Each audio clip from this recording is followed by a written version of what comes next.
声称应对中国高超音速导弹威胁，日本斥巨资研制电磁轨道炮，究竟有何作用？日本能完成目标吗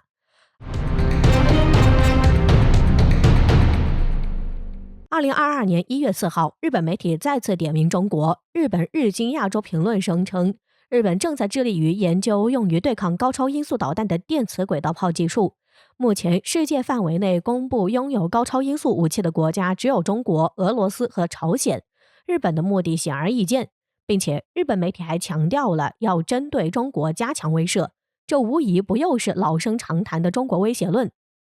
研发新型武器也不忘给中国下绊子，但日本言行不一，一面说着高超音速武器的威胁，一面又在紧锣密鼓地对高超音速武器进行研究，来彰显自身的正义，不断拿邻国说事儿，无非就是为其军力扩张寻找借口，可谓是打得一手好牌。日本防卫省的一名高级官员曾就宣称，随着邻国继续发展导弹，日本也需要设备来增强威慑力。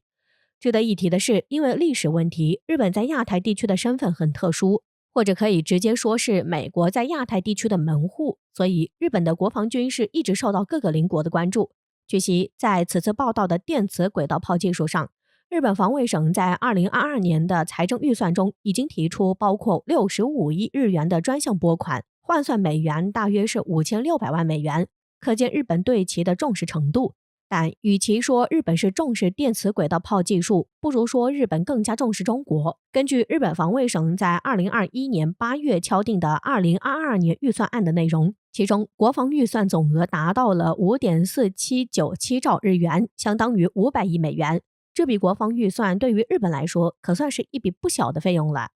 结合当前的国际形势，中美在台湾问题上的冲突，日本自然是要掺和一脚。但战场离日本本土太近了，加强本土的军事实力尤为重要。该报道称，日本防卫省正致力于研究能够通过电磁加速发射炮弹的轨道炮技术。这种炮弹发射比传统拦截系统的发射方式更快，并且可以连续射击，与远程导弹一起。这种新一代的武器系统将为日本提供多层拦截能力，因为之前日本在此方面还是存在防御漏洞的。所以，电磁轨道炮技术的研发对日本对导弹反应能力的加强提升巨大。据相关资料显示，现有的导弹拦截速度上限在1700米每秒左右，但在电磁轨道炮发射的拦截炮弹预计可以达到2000米每秒左右，可以说大大提高了导弹的拦截能力。日媒称，正在研发电磁轨道炮技术，加上现有的轨道拦截器，在同时使用远程导弹，这三者相结合，可为日本本土形成一个3层威慑，加强了日本的军事防御能力。那么，电磁轨道炮技术到底有多厉害？技术要求有多高？目前世界范围内哪些国家拥有了此种技术呢？这对未来的战争格局又是否会产生影响？首先，我们要知道，电磁轨道炮的动力来源与其他常规武器不同，不使用炸药与推进剂，而是使用电磁力取得巨大的动能来发射炮弹。就像前面提到的，传统军事用机械的枪口初速无法超越每秒2000米，而电磁轨道炮能达到每秒3000米，理论上甚至可以达到亚光速。当然，只有在太空的真空状态下才有可能实现，速度大大提升，并且电磁轨道炮能够避免传统炸药与弹头储存的风险，在降低风险的同时，成本又相对低廉。既然跟常规武器不一样，电磁轨道炮又是如何发射的？电磁轨道炮是利用轨道电流间相互作用的安倍力把弹丸发射出去的。它由2条平行的长直导轨组成，导轨间放置了一质量较小的滑块作为弹丸。当2轨接入电源时，强大的电流从一轨道流出，经滑块从另一轨道流回时，在2导轨平面间可产生强磁场。通电流的滑块在安倍力的作用下，弹丸会以很大的速度射出，这就是电磁轨道炮的发射原理。从原理上我们可以看出，电磁轨道炮是用纯物理方式来提供弹丸动能，所以从严格意义上来说，电磁轨道炮算冷兵器的一种。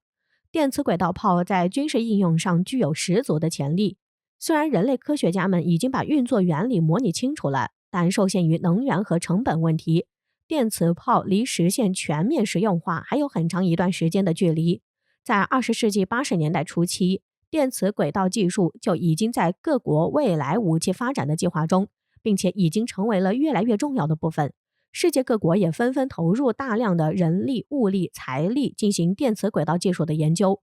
作为世界科研水平前列的美国，当然也早早的就开始了技术研发，并且被给予了厚望，对此耗时了16年之久，花费超过了5亿美元。但在2021年5月28号，美国海军公布了其2022年财政年度的预算，其中取消了电磁轨道炮研发相关的2个独立项目。自从美国海军研究局正式开启电磁轨道炮项目工作以来，该项目已经通过各种不同的渠道获得了资金支持。但美国海军最近的预算文件中称，2022财年的资金减少是由于该项目下高级技术开发工作已经完成，但文件中并没有提及对于项目后续的进展和资金支持情况。所以对于美国是否真的完成了电磁轨道炮技术的高级开发工作还有待商榷。可以说，电磁轨道炮的研发在世界范围内已经陷入瓶颈，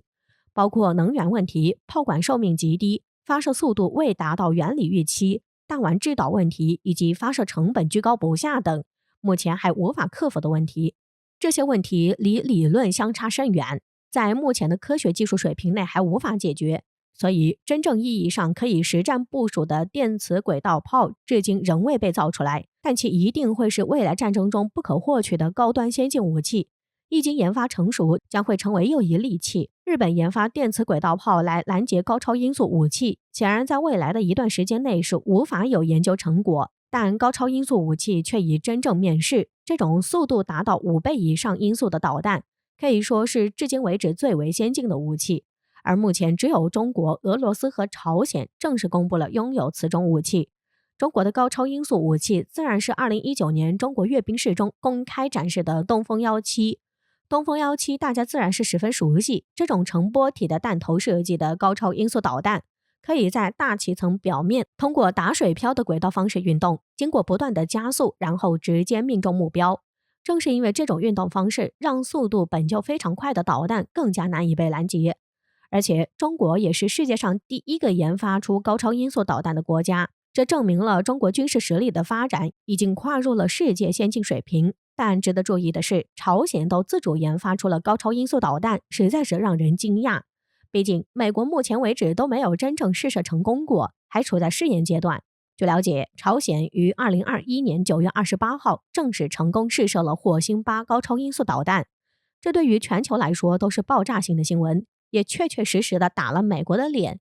但随后就有知情人士称，火星8还只是一个初步的产品，虽然是类似东风17的成波体弹头结构，但对于此项技术，朝鲜还需要大量的试验和技术积累，还没有形成战斗力。虽然如此，但成功发射也要比美国的多次发射失败要好上许多。